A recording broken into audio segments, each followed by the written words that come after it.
10th subject science lesson number 1 chemical reaction and equation. इस video में हम discuss करेंगे कक्षा 10 के साइंस बुक से लेसन नंबर 1 जिसका नाम है केमिकल रिएक्शन एंड इक्वेशन। इस चैप्टर को बिल्कुल डिटेल में डिस्कस करेंगे, तो शुरू करते हैं। तो इसमें सबसे पहला कॉन्सेप्ट आता है हमारा केमिकल रिएक्शन। केमिकल रिएक्शन क्या होता है? It is a process in which one or more substances formed new substances. ये एक ऐसा प्रोसेस होता है जिसमें कोई एक या एक से ज्यादा सब्सटेंसेस एक या एक से ज्यादा नए सब्सटेंसेस बनाए, और जो ये नए सब्सटेंसेस बनेंगे इनकी प्रॉपर्टीज यानी गुण धर्म बिल्कुल डिफरेंट होंगे जिनसे ये मिलके बने हैं। And it can not be reversed by physical methods, और इनको रिवर्स नहीं किया जा सकता है फिजिकल मेथड्स के द्वारा। रिवर्स का मतलब क्या हो जाएगा? जो ये नया सब्सटेंस बने हैं, अगर हम चाहें इनको वापस उन्हीं सब्सटेंसेस में कन्वर्ट करना जिनसे ये मिलके बना है, तो इसको फिजिकल मेथड से नहीं किया जा सकता है। फिजिकल मेथड आप क्लास 9th में पढ़ चुके होंगे, यहाँ पर मैंने उनमें से कुछ लिख दिए हैं, जैसे कि magnetism, filtration, centrifugation, distillation, evaporation. इन सभी फिजिकल मेथड से किसी भी केमिकल रिएक्शन को रिवर्स नहीं किया जा सकता है। नेक्स्ट है हमारा chemical reaction involves. Chemical reaction जब होगा तो उसमें क्या क्या चीजें शामिल होंगी? Change in state. Change in state का मतलब क्या होगा? केमिकल रिएक्शन होने से पहले जो सब्सटेंस है और केमिकल रिएक्शन होने के बाद जो सब्सटेंस हमें मिलेंगे उनकी स्टेट चेंज हो सकती है। सॉलिड से लिक्विड, लिक्विड से गैस, या गैस से सॉलिड या लिक्विड, मतलब कि कोई भी स्टेट चेंज हो सकती है। Change in colour. Chemical reaction होने से पहले के सब्सटेंस और केमिकल रिएक्शन होने के बाद के सब्सटेंस का कलर डिफरेंस हो सकता है। टेम्परेचर में इसी तरह से टेम्परेचर में चेंज हो सकता है, और एवोल्यूशन ऑफ गैस, गैस भी निकल सकती है। Chemical reaction happen in our daily life. Chemical reaction को हम समझ चुके हैं, उसके कुछ एग्जांपल्स ले लेते हैं जो हमारी डेली लाइफ में होते रहते हैं।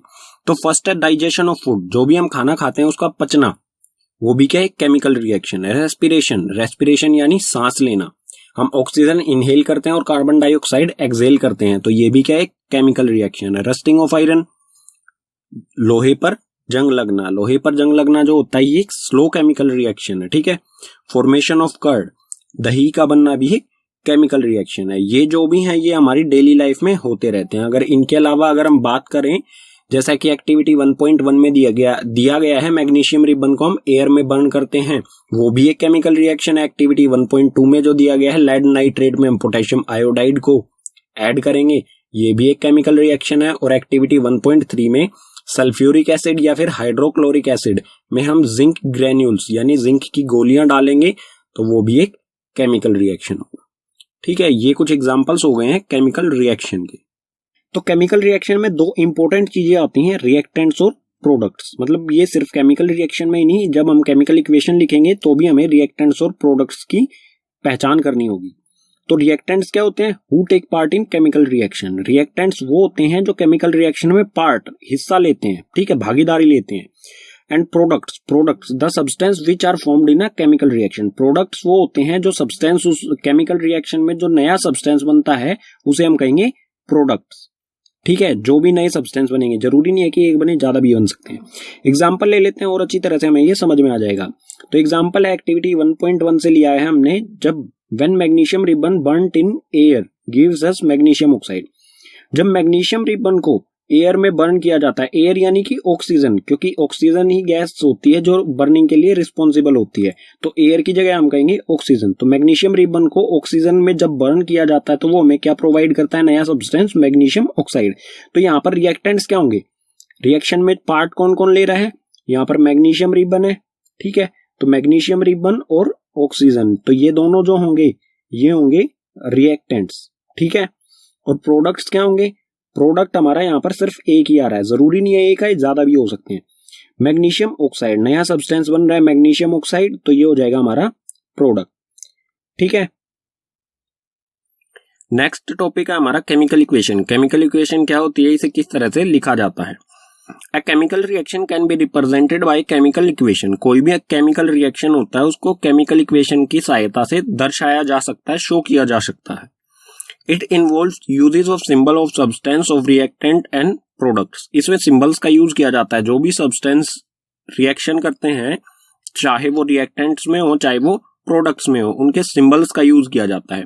और उसके साथ साथ with mention of physical state, और उनकी फिजिकल स्टेट भी मेंशन की जाती है। फिजिकल स्टेट यानी कि वो सॉलिड है, जो भी सब्सटेंस सॉलिड हो सकता है, लिक्विड, गैस या एक्वस, तो इन सब के सिंबल्स का यूज, इन सब के सिंबल्स का भी यूज किया जाता है। सॉलिड के लिए हम एस का यूज करेंगे, लिक्विड के लिए एल, गैस के लिए जी और एक्वस के लिए ए क्यू। एक्वस क्या होता है ये हम पढ़ेंगे, पहले केमिकल इक्वेशन का एग्जांपल ले लेते हैं। एग्जांपल है यहाँ पर एक्टिविटी 1.1 से, magnesium ribbon burnt in air gives us magnesium oxide. एक केमिकल रिएक्शन होता है, मैग्नीशियम रिबन को ऑक्सीजन की प्रेजेंस में बर्न किया जाता है तो वो हमें मैग्नीशियम ऑक्साइड देता है। तो इसकी केमिकल इक्वेशन किस तरह से लिखी जाएगी, यहाँ पर हम सबसे पहले ये ढूंढेंगे कि यहाँ पर रिएक्टेंट क्या है। तो रिएक्टेंट है यहाँ पर मैग्नीशियम और ऑक्सीजन। तो मैग्नीशियम का सिंबल, हमें सिंबल्स का यूज करना है, तो मैग्नीशियम का सिंबल होता है Mg और ऑक्सीजन का सिंबल होता है O2। और जो भी दो रिएक्टेंट है तो दोनों के बीच में एक प्लस का साइन लगाएंगे, ठीक है, प्लस का साइन लगाएंगे, चाहे वो दो रिएक्टेंट और दो से ज्यादा भी होंगे तो सभी के बीच में प्लस प्लस का साइन लगाएंगे। अगर प्रोडक्ट दो या दो से ज्यादा होंगे तो उनके बीच में प्लस का साइन आएगा सभी के बीच में, ठीक है। अब मैग्नीशियम और ऑक्सीजन दोनों मिलकर ये रिएक्शन में पार्ट ले रहे हैं तो प्लस का साइन लगा दिया। अब लगाएंगे हम एक एरो। एरो जो है वो रिएक्शन की डायरेक्शन को दर्शाता है, ठीक है। तो यहां पर ये रिएक्शन करेंगे और हम बनाएंगे मैग्नीशियम ऑक्साइड, ठीक है। और जो ये एरो होता है इसके टेल की तरफ होते हैं रिएक्टेंट्स और हेड की तरफ होते हैं प्रोडक्ट्स, ठीक है। तो ये हमेशा ध्यान रखना है, प्रोडक्ट हमेशा एरो के हेड की तरफ लिखा जाता है और टेल की तरफ रिएक्टेंट्स लिखे जाते हैं। तो इस तरह से ये केमिकल इक्वेशन लिखी जाएगी। लेकिन ये केमिकल इक्वेशन जो है बैलेंस नहीं है। बैलेंस किस तरह से, MgO2, यहाँ पर Mg में कितने एटम है, 1, यहाँ पर भी 1 है। ऑक्सीजन के 2 एटम्स हैं लेकिन यहाँ पर ऑक्सीजन का सिंगल एटम है। तो इस तरह की इक्वेशन जो बैलेंस नहीं होती है उसे स्केलेटल केमिकल इक्वेशन कहा जाता है, ठीक है। इसे बैलेंस करेंगे नेक्स्ट पेज पर।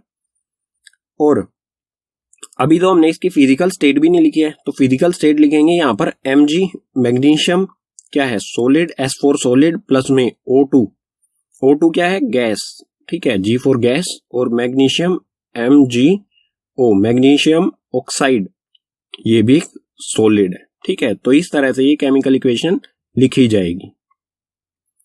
अब बात करते हैं एक्वस। एक्वस क्या होता है, it is a solution in which solvent is water. कोई भी चीज पानी में घुली हुई होती है, उस सब्सटेंस, सिर्फ हम उस सब्सटेंस की बात करते हैं जो पानी में घुला हुआ है, तो हम उसे कहेंगे एक्वस, ठीक है। जहां पर सॉल्वेंट वाटर होता है तो वो होगा एक्वस सॉल्यूशन। तो अब हम देखेंगे how to balance a chemical equation. Chemical equation को किस तरह से बैलेंस किया जाता है उसके लिए एग्जांपल लेंगे हम यहाँ पर। Fe प्लस H2O रिएक्शन करने के बाद क्या बना, Fe3O4 प्लस में H2। Fe जो सिंबल होता है ये होता है आयरन का। तो आयरन वाटर के साथ रिएक्शन करके आयरन ऑक्साइड यानी फेरिक ऑक्साइड, फेरिक भी कहा जाता है आयरन को, ठीक है, फेरिक ऑक्साइड बनाता है या आयरन ऑक्साइड बनाता है और हाइड्रोजन गैस उसमें से रिलीज होती है।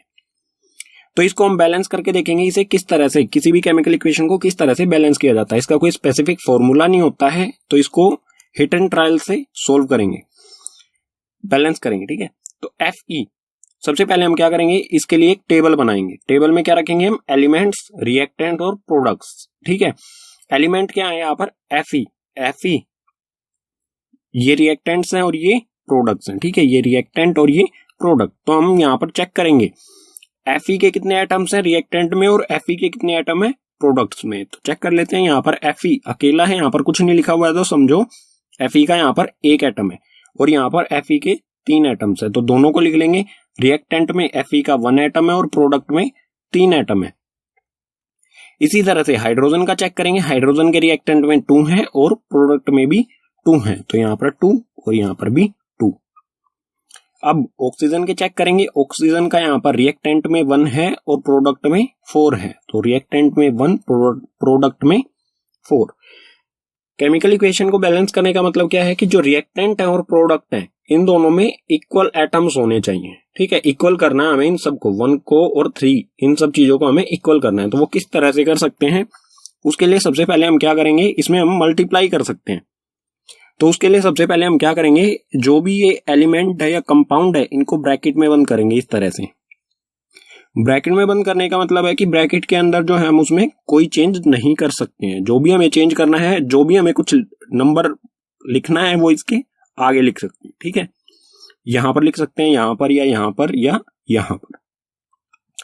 तो यहां पर है Fe1 और यहां पर है 3, तो हम 1 में कितना मल्टीप्लाई करें कि 3 हो जाए, तो 3 से ही मल्टीप्लाई करेंगे, 1 3 जा 3, मतलब जो ये 3 हमें मल्टीप्लाई करना है ये कहां पर करेंगे हम, Fe के आगे, ठीक है। अगर हमने इसमें 3 मल्टीप्लाई कर दिया तो यहाँ क्या हो गया, Fe के 3 एटम्स हो गए और यहाँ भी Fe के 3 एटम्स हो गए, मतलब कि फेरिक जो है आयरन वो हो गया यहाँ पर बैलेंस।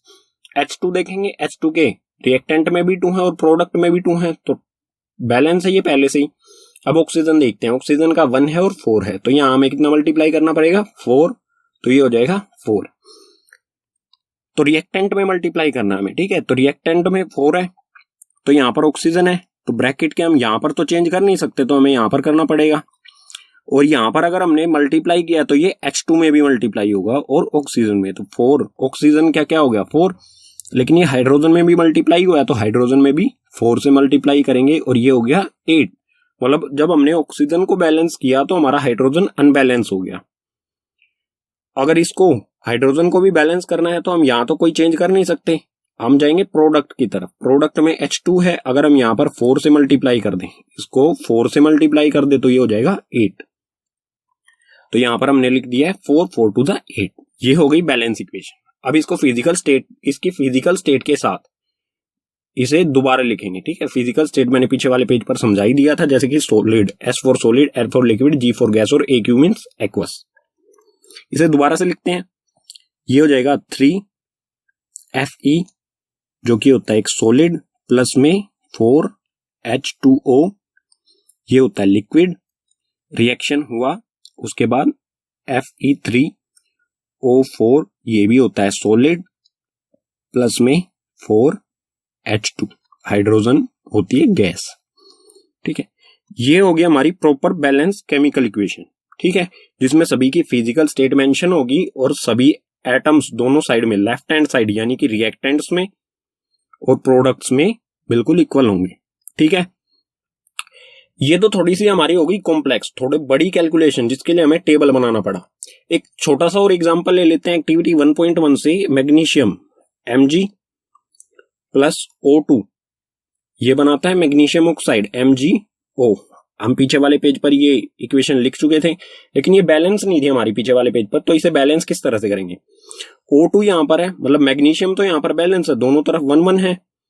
O2 यहां पर है और O यहां पर है, तो O2 को बैलेंस करने के लिए हम इस तरफ 2 से मल्टीप्लाई करेंगे, इस तरफ हमने 2 से मल्टीप्लाई किया तो ये मैग्नीशियम के भी 2 एटम हो गए और ऑक्सीजन के भी 2 एटम हो गए, मतलब दोनों के 2 2 हो गए। यहाँ पर सिर्फ ऑक्सीजन के हैं, मैग्नीशियम का 1 है, तो मैग्नीशियम को भी इस तरफ हम 2 से मल्टीप्लाई कर देंगे, तो ये हो जाएगा हमारा 2Mg सॉलिड प्लस में O2 गैस, उसके बाद 2MgO ये हो जाएगा सॉलिड, ठीक है। पीछे वाले जो पेज पर जो हमने इक्वेशन लिखी थी स्केलेटल केमिकल, उसको बैलेंस केमिकल इक्वेशन इस तरह से करेंगे, ठीक है। तो आप प्रैक्टिस जितनी ज्यादा केमिकल इक्वेशन को बैलेंस करने की प्रैक्टिस करेंगे उतना ही बिल्कुल आपके लिए आसान हो जाएगा। अगर आप प्रैक्टिस करेंगे अच्छी तरह से तो आपको इस तरह का टेबल बनाने की जरूरत नहीं पड़ेगी। तो केमिकल इक्वेशन को हमने बैलेंस किया, लेकिन हमने क्यों किया बैलेंस ये जानना जरूरी है। तो इस पेज पर हम पढ़ेंगे why do we need to balance a chemical equation, chemical equation को बैलेंस करने की जरूरत क्यों पड़ती है। उसके लिए सबसे इंपॉर्टेंट रीजन है law of conservation of mass. ये लॉ जो आप क्लास 9th में पढ़ चुके होंगे, ये क्या कहता है, matter can neither be created nor destroyed in a chemical reaction. Matter जो होता है वो ना तो पैदा किया जा सकता है ना ही उसे डिस्ट्रॉय किया जा सकता है किसी भी केमिकल रिएक्शन में। इसका मतलब क्या होगा, जितने एटम्स रिएक्टेंट्स में उतने एटम्स ही प्रोडक्ट्स में होंगे, ठीक है। तो रिजल्ट निकलता है इससे, so number of elements involved in chemical reaction, जितने भी एलिमेंट्स केमिकल रिएक्शन में इन्वॉल्व होते हैं should remain same at reactant and product, वो बिल्कुल इक्वल होंगे रिएक्टेंट और प्रोडक्ट साइड में, ये दोनों बिल्कुल इक्वल होंगे, ठीक है। नेक्स्ट टॉपिक है हमारा types of chemical reaction. Chemical reaction कितने टाइप्स का होता है, तो सबसे पहला टाइप होता है केमिकल रिएक्शन का कॉम्बिनेशन रिएक्शन। कॉम्बिनेशन रिएक्शन क्या होता है, the reaction in which 2 or more reactants combine to form a single product. ये एक ऐसा रिएक्शन होता है जिसमें 2 या 2 से ज्यादा रिएक्टेंट्स, मतलब 2 या 2 से ज्यादा सब्सटेंसेस मिलकर कोई एक नया सिंगल सब्सटेंस बनाए, ठीक है, कोई एक सिंगल नया सब्सटेंस बनाएंगे, नया प्रोडक्ट बनाएंगे, उसे हम कहेंगे कॉम्बिनेशन रिएक्शन। इसकी इक्वेशन किस फॉर्म में होगी, जैसे ए और बी, यहाँ पर दो रिएक्टेंट्स है हमारे ए और बी, वो मिलकर केमिकल रिएक्शन करेंगे ये, और ए बी एक सिंगल प्रोडक्ट हमारा बनाएंगे, तो उसे कहा जाएगा कॉम्बिनेशन रिएक्शन। इसकी इक्वेशन कुछ इस फॉर्म में होगी। इसके एग्जांपल्स ले लेते हैं और अच्छी तरह से इसे समझने के लिए। तो फर्स्ट है बर्निंग ऑफ कोल। कोल को जब बर्न किया जाता है तो उस कोल होता है कार्बन, तो कार्बन का सिंबल होता है सी, और बर्निंग के लिए गैस कौन सी रिस्पॉन्सिबल होती है, ऑक्सीजन। तो कार्बन प्लस ऑक्सीजन दो रिएक्टेंट्स है हमारे ये, और एक सिंगल प्रोडक्ट बनाएंगे ये CO2 गैस। ठीक है, तो दो रिएक्टेंट्स एक सिंगल प्रोडक्ट बना रहे हैं, तो ये होगा कॉम्बिनेशन रिएक्शन। इसी तरह से सेकंड एग्जांपल है फॉर्मेशन ऑफ वाटर, पानी का बनना। पानी किस तरह से बनता है, हाइड्रोजन गैस और ऑक्सीजन गैस दोनों रिएक्शन करते हैं और एक सिंगल प्रोडक्ट बनाते हैं H2O, और H2O जो होता है ये होता है लिक्विड। ठीक है, और यहाँ पर आप ये भी देख सकते हैं कि दो गैसेस एक लिक्विड बना रही हैं, तो यहाँ पर स्टेट भी चेंज हो रही है।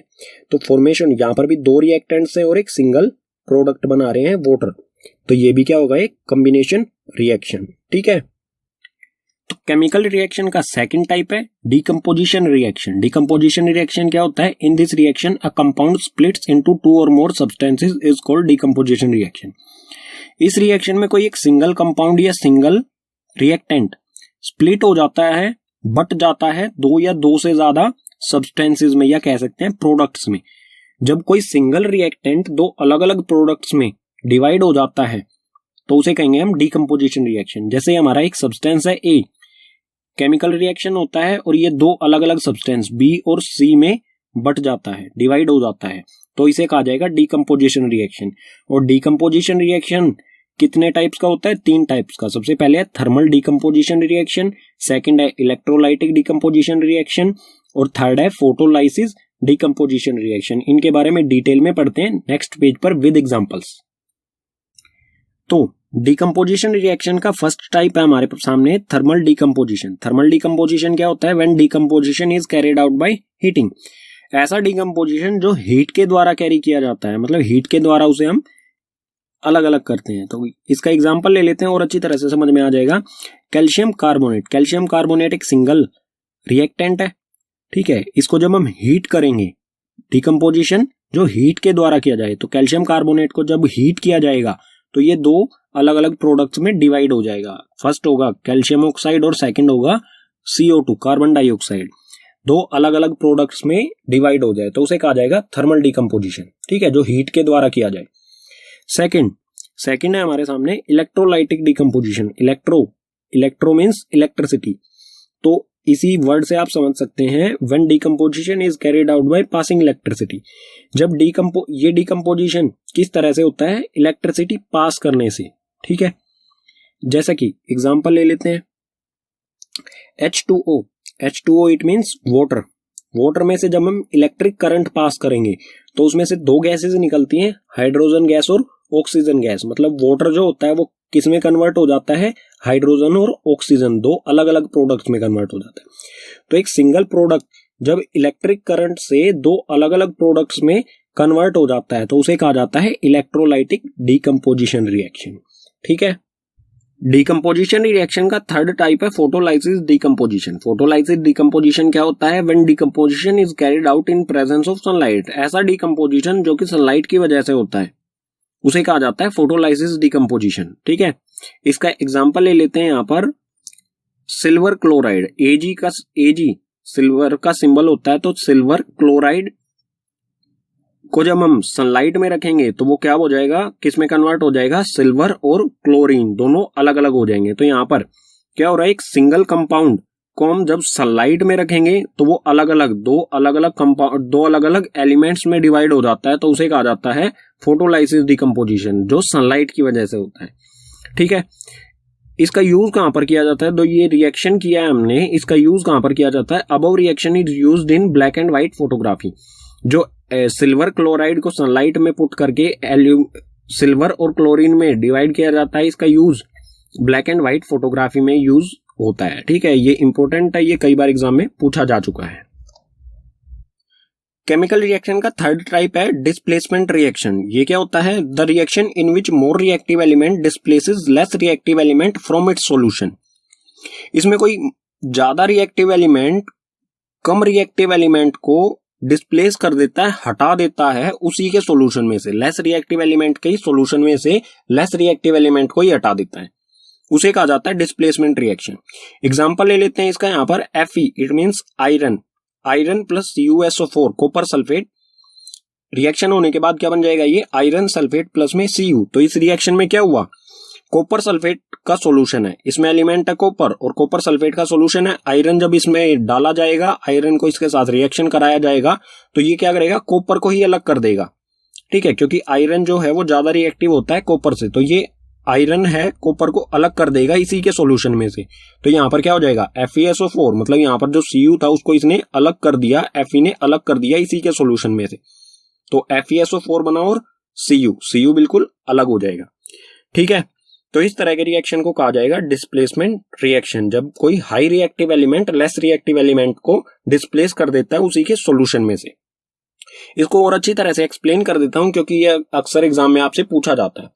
तो एक टेस्ट ट्यूब लेंगे, एक्सपेरिमेंट है ये, ठीक है, टेस्ट ट्यूब है, टेस्ट ट्यूब में कॉपर सल्फेट सॉल्यूशन लेंगे, ठीक है, ये टेस्ट ट्यूब A है, इसमें कॉपर सल्फेट सॉल्यूशन लिया। कॉपर सल्फेट सॉल्यूशन जो है वो ब्लू कलर का होता है।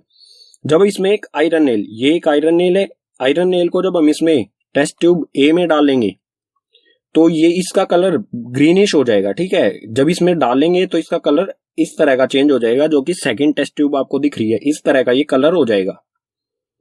और आयरन नेल जब कुछ देर बाद इससे निकालेंगे तो आयरन नेल पहले तो शाइनी कलर थी, उसके बाद हो जाएगी ब्राउनिश कलर की। ये क्यों हो गई? क्योंकि इस पर जो है सल्फेट सॉल्यूशन, क्योंकि इस पर सल्फेट का लेयर आ जाती है आयरन नेल के ऊपर। और ये ग्रीन कलर क्यों हो जाता है? क्योंकि ये सिर्फ इसमें कॉपर बचता है, जो भी सल्फेट होता है वो आयरन नेल पर चला जाता है, ठीक है, इस वजह से इसका कलर ग्रीन हो जाता है। आपसे क्वेश्चन कई बार एग्जाम में इस तरह का क्वेश्चन पूछा गया है। तो कॉपर सल्फेट के सॉल्यूशन में जब आयरन नेल को डाला जाता है तो वो ग्रीन कलर का हो जाता है। क्यों होता है? क्योंकि उसमें आयरन जो है वो, क्योंकि वो आयरन कॉपर सल्फेट सॉल्यूशन में से कॉपर को डिस्प्लेस कर देता है, ठीक है। केमिकल रिएक्शन का फोर्थ टाइप है डबल डिस्प्लेसमेंट रिएक्शन। ये क्या होता है? A reaction in which new compounds are formed by mutual exchanges of ions between two compounds। इसमें ions का exchange होता है। ऐसा रिएक्शन जिसमें ions के exchange होने से नए compounds बने, ठीक है, उसे कहेंगे हम डबल डिस्प्लेसमेंट रिएक्शन। इसका एग्जांपल ले लेते हैं, आप और अच्छी तरह से समझ जाएंगे। Na2SO4 यानी कि सोडियम सल्फेट, मैंने इसका यहाँ पर नीचे लिख दिया है नाम सभी के। सोडियम सल्फेट प्लस में बैरियम क्लोराइड, ठीक है, सोडियम सल्फेट और बैरियम क्लोराइड दोनों रिएक्शन करेंगे तो क्या बनेगा? BaSO4, बैरियम सल्फेट और NaCl, सोडियम क्लोराइड। तो इस रिएक्शन में आप देख सकते हैं कि सोडियम सल्फेट जो है वो सोडियम के साथ है, लेकिन आगे देखेंगे तो सल्फेट किसके साथ आ जाएगा? बैरियम के साथ हो जाएगा, बैरियम सल्फेट, ठीक है। और उसके बाद बैरियम क्लोराइड है यहाँ पर, तो रिएक्शन होने के बाद क्या हो गया? Sodium chloride. मतलब क्या हुआ? इसमें जो ये सोडियम है ये क्लोराइड के साथ जुड़ जाता है और ये सल्फेट जो है ये बैरियम के साथ जुड़ जाता है। तो इसमें क्या हुआ? आयंस का एक्सचेंज हुआ है, किन के बीच में? बैरियम और सल्फेट के बीच में। बैरियम के जो आयंस होते हैं वो 2+ होते हैं और SO4 के जो आयंस होते हैं वो 2 नेगेटिव होते हैं। तो ये एक दूसरे को सेटिस्फाई करते हैं, इसके पास 2 एक्स्ट्रा होते हैं, इसको 2 की जरूरत होती है। तो ये दोनों मिलकर BaSO4 बनाते हैं, ठीक है, बैरियम सल्फेट, जहां पर आयंस का एक्सचेंज होने से 2 नए कंपाउंड्स बनते हैं, ठीक है, आयंस का एक्सचेंज होने से नए कंपाउंड्स बनते हैं, उसे कहा जाता है डबल डिस्प्लेसमेंट रिएक्शन। और इसमें बुक में हमारी एक स्पेशल टर्म आती है प्रिसिपेट। ये क्या होता है? It is an insoluble solid that emerges from a liquid solution. ये एक इनसोल्यूबल सॉलिड होता है। प्रिसिपेट जो है एक इनसोल्यूबल सॉलिड होता है जो कि लिक्विड में, केमिकल रिएक्शन के दौरान लिक्विड में ही बनता है, उसे कहा जाता है प्रिसिपेट, ठीक है। केमिकल रिएक्शन का फिफ्थ टाइप है ऑक्सीडेशन एंड रिडक्शन। तो ऑक्सीडेशन क्या होता है? The addition of oxygen to a substance. किसी सब्सटेंस से ऑक्सीजन जुड़ जाए तो होगा ऑक्सीडेशन। और क्या होगा? The removal of hydrogen from a substance, या फिर उसमें से हाइड्रोजन हट जाए तो भी ऑक्सीडेशन। यानी कि ऑक्सीजन का जुड़ना या फिर हाइड्रोजन का हटना, दोनों क्या होंगे, ऑक्सीडेशन होंगे। ठीक है, इसी तरह से रिडक्शन जो होता है ऑक्सीडेशन का बिल्कुल अपोजिट होता है। इसमें क्या होता है, the addition of hydrogen to a substance and the remover of oxygen from a substance. इसमें ऑक्सीडेशन का बिल्कुल अपोजिट होता है। इसमें हाइड्रोजन का जुड़ना रिडक्शन होगा या फिर ऑक्सीजन का हटना रिडक्शन। किसी सब्सटेंस में हाइड्रोजन जुड़ जाए या ऑक्सीजन हट जाए, दोनों कंडीशन में क्या होगा, रिडक्शन। ठीक है, एग्जांपल ले लेते हैं इन दोनों की। तो फर्स्ट है यहां पर 2Cu plus O2, 2Cu plus O2 reaction होने के बाद क्या बना, 2CuO। तो यहां पर Cu जो है रिएक्शन के बाद इसमें क्या हुआ, ऑक्सीजन जुड़ गया। यहां पर Cu अकेला है, यहां पर इसमें ऑक्सीजन जुड़ गया, तो यहां पर क्या हुआ, ऑक्सीडेशन। ठीक है, तो किसी में भी ऑक्सीजन जुड़ जाता है तो वो क्या होता है, ऑक्सीडेशन। ठीक है, अगला एग्जांपल भी देख लेते हैं। इसमें क्या है, CuO, ऑक्सीजन इसके साथ है। ठीक है, ये हाइड्रोजन के साथ रिएक्शन करता है। CuO हाइड्रोजन के साथ रिएक्शन करके क्या बनेगा, Cu प्लस H2O। मतलब यहां पर जो ऑक्सीजन इसके साथ था, रिएक्शन होने के बाद क्या हुआ, ऑक्सीजन इसमें से हट गया। तो ऑक्सीजन का हटना क्या होता है, रिडक्शन। तो Cu का तो यहां पर रिडक्शन हो गया, लेकिन यहां पर क्या है, H2 हाइड्रोजन, और रिएक्शन होने के बाद क्या हो गया, H2O। तो यहां पर H में ऑक्सीजन जुड़ गया, तो H2 का क्या हो गया, ऑक्सीडेशन। तो कोई ऐसा केमिकल रिएक्शन जिसमें रिडक्शन और ऑक्सीडेशन दोनों हो रहे हो, तो उसे कहा जाता है रेडॉक्स रिएक्शन। Redox reaction. अब है effects of oxidation in daily life. हमारी डेली लाइफ में ऑक्सीडेशन के क्या प्रभाव पड़ते हैं। तो सबसे पहला कोरोजन। कोरोजन क्या होता है, when a metal is exposed to substance such as moisture, air, water, acid etcetera for some time. कोई मेटल मॉइस्चर यानी कि नमी, एयर, वाटर, एसिड, इन सब चीजों के संपर्क में आता है कुछ समय तक, तो a layer of oxide is formed which weakens the metal, hence metal is said to be corroded। तो इसके ऊपर एक लेयर बन जाती है, ऑक्साइड की एक लेयर बन जाती है जो कि मेटल को कमजोर कर देती है, वीकन्स कर देती है, मतलब कमजोर कर देती है। और जब ये मेटल को कमजोर कर देती है तो उसे कहा जाता है कोरोड। ठीक है, इसका एग्जाम्पल लेंगे, एग्जाम्पल से आप बिल्कुल अच्छी तरह से समझ जाएंगे। एग्जाम्पल है रस्टिंग ऑफ आयरन, आयरन पर जंग लगना। आयरन मीन्स लोहा। लोहे को लोहा जब एयर या वाटर के कांटेक्ट में आता है तो इस पर क्या होता है, एक ब्राउन लेयर बनने लग जाती है, ऑक्साइड लेयर होती है। ठीक है, ऊपर से ब्राउनिश होने लग जाता है सरफेस, जो ऑक्साइड लेयर होती है, और वो आयरन को कमजोर कर देती है। इसी तरह की कोटिंग जो सिल्वर पर लेयर बनने लग जाती है, सिल्वर पर ब्लैक लेयर बनने लग जाती है। ठीक है, और इसी तरह से कॉपर जो होता है उस पर ग्रीन कोटिंग हो जाती है। ये सभी क्या है, कोरोजन। इन सब का क्या हो रहा है, कोरोड। ठीक है, और कोरोजन से अगर हमें किसी मेटल को बचाना है तो हमें क्या करना पड़ेगा, पेंटिंग। उस पर हमें पेंट अप्लाई करना होगा या फिर ग्रीसिंग। इन दोनों चीजों में, पेंटिंग और ग्रीसिंग में क्या होता है, जो भी मेटल है वो किसके कांटेक्ट में, एयर, वाटर या फिर और किसी अन्य चीज के कांटेक्ट में नहीं आता है। ठीक है, सेकंड इफेक्ट है हमारा रेंसिडिटी। रेंसिडिटी क्या होता है, the oxidation of fats and oil when exposed to air is known as rancidity. Fats या फिर ऑयल्स, यानी कि हमारा जो खाना होता है या फिर ऑयल्स, उनका ऑक्सीडेशन हो जाना, किस वजह से, एयर के कांटेक्ट में आने से ऑक्सीडेशन हो जाना, उसे कहा जाता है रेंसिडिटी। इसके कारण क्या होता है, it leads to bad smell. इसके कारण क्या होता है, स्मेल, बुरी सी स्मेल आने लग जाते हैं जो भी फूड होता है, और उसका टेस्ट भी बेकार हो जाता है, बैड टेस्ट हो जाता है फूड का।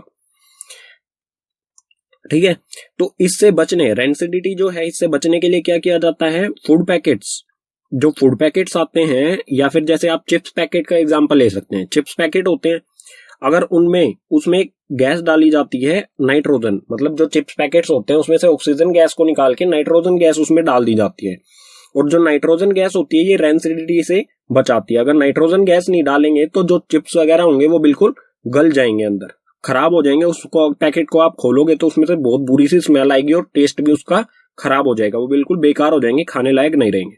तो इससे बचने के लिए उसमें नाइट्रोजन गैस डाली जाती है जो कि ऑक्सीडेशन को, फूड को ऑक्सीडेशन होने से बचाती है। ठीक है, तो ये इंपॉर्टेंट क्वेश्चन बन जाता है यहां से। चिप्स पैकेट्स वगैरह जो होते हैं, फूड पैकेट्स, उसमें नाइट्रोजन गैस, कौन सी गैस डाली जाती है और क्यों डाली जाती है। ठीक है, केमिकल रिएक्शन के टाइप्स कंप्लीट हो चुके हैं, लेकिन chemical reaction also classify on the basis of temperature. Chemical reaction को टेम्परेचर के बेसिस पर भी क्लासिफाई किया जाता है दो पार्ट्स में। फर्स्ट है एंडोथर्मिक रिएक्शन और सेकंड एक्सोथर्मिक रिएक्शन। इन दो पार्ट्स में से टेम्परेचर के बेस पर क्लासिफाई किया जाता है, बांटा जाता है। तो एक्सोथर्मिक रिएक्शन क्या होता है? Reaction in which heat is released along with formation of product called exothermic reaction. ऐसा रिएक्शन जिसमें प्रोडक्ट बनने के साथ साथ उसमें से हीट रिलीज होए या फिर टेम्परेचर इंक्रीज होए तो उसे कहेंगे हम एक्सोथर्मिक रिएक्शन। इसका एग्जांपल ले लेते हैं और अच्छी तरह से समझने के लिए। एग्जांपल है इसका burning of natural gas. Natural gas को बर्न किया जाता है, ठीक है। तो नेचुरल गैस होती है CH4 जिसे मीथेन कहा जाता है। मीथेन गैस को ऑक्सीजन की प्रेजेंस में बर्न करेंगे तो ये बनेगा CO2 कार्बन डाइऑक्साइड गैस बनेगी और H2O गैस। H2O वाटर होता है लेकिन ये गैस की फॉर्म में है, मतलब वेपर की फॉर्म में है। तो H2O बनेगा और बहुत सारी हीट भी रिलीज होगी। जब गैस को बर्न करते हैं तो उसमें से हीट रिलीज होती है। तो इस तरह के रिएक्शन को कहा जाएगा जिसमें हीट रिलीज होती है, उसे एक्सोथर्मिक रिएक्शन, ठीक है। एंडोथर्मिक क्या होता है? अब है endothermic reaction, the reaction which require energy in form of heat, light और इलेक्ट्रिसिटी कॉल्ड एंडोथर्मिक रिएक्शन। ऐसा रिएक्शन जिसको कराने के लिए एनर्जी की जरूरत पड़ती है उसे कहा जाता, किस तरह की energy? Heat energy, light energy या इलेक्ट्रिकल एनर्जी की जरूरत पड़े जिस रिएक्शन को कराने में, उसे कहा जाएगा एंडोथर्मिक रिएक्शन। या फिर हम कह सकते हैं कि इसमें एनर्जी जो है वो एब्जॉर्ब होती है, तो वो होगा एंडोथर्मिक रिएक्शन। इसके एग्जांपल्स क्या होंगे? इसके एग्जांपल्स होंगे वही जो आप पीछे डीकंपोजिशन रिएक्शन में पढ़ चुके हैं। डीकंपोजिशन हीट के द्वारा किया जाता है, लाइट के द्वारा और इलेक्ट्रिसिटी, इन तीनों तरह से जो डीकंपोजिशन रिएक्शन किया जाता है वही इसके एग्जांपल हो जाएंगे एंडोथर्मिक रिएक्शन।